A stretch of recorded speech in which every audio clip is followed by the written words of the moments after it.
আমাদের ঘরে যে কাচের প্লেট, চামচ, গ্লাস আছে, এগুলো যদি সাবান দিয়ে আমাদের ধুইতে হয়, ক্লিন করতে হয়, আমরা কি করি? খুব সাবধানে এটাকে ধরি, রাখি, ক্লিন করি, তাই না? এটাকে খুব সফটলি ডিল করতে হয়। রাসূল সাল্লাল্লাহু আলাইহি ওয়াসাল্লাম সেটাই বললেন, নারীদেরকে কাচের সাথে তুলনা করে বললেন তাদের সাথে এরকম কোমল আচরণ করতে হবে। এবং তিনি বলেছেন দুনিয়ার প্রতিটি মায়ের পায়ের নিচে আছে তার সন্তানের বেহেশত। সুবহানাল্লাহ। এবং সন্তান জন্ম দিতে যে কোনো নারী যদি ইন্তেকাল করে, প্রিয় নবীজি বলেন ওই নারীকে আল্লাহ তাআলা কিয়ামতের দিন শহীদদের কাতারে দাঁড় করিয়ে দিবেন। আল্লাহ তাআলা যাকে একটি কন্যা দিয়েছেন তার জন্য একটি জান্নাত, দুইটি কন্যা দুইটি জান্নাত, যতগুলো কন্যা ততগুলো জাহান্নামের দরজা ব্লকেজ হয়ে যাবে। সুবহানাল্লাহ। নারীরা মদিনার সমাজে প্রিয় নবীজির পেছনে সালাতে অংশগ্রহণ করত, প্রিয় নবীজির পেছনেই তারা সালাতে অংশগ্রহণ করতো। এখনও আপনারা মদিনাতে বা মক্কাতে গেলে দেখবেন যে পুরুষদের পাশাপাশি নারীরাও সেখানে সালাতে অংশগ্রহণ করে। প্রিয় নবীজিকে ডিরেক্টলি তারা প্রশ্ন করতেন, কিউএস সেশনে অংশগ্রহণ করতেন, কোশ্চেনিং আনসারিং সেশন।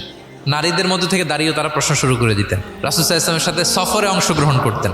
এভাবে প্রিয় নবীজি নারীদেরকে একটা মর্যাদার আসনে রেখেছেন, তাদের সাথে এইভাবে তিনি ডিল করতেন।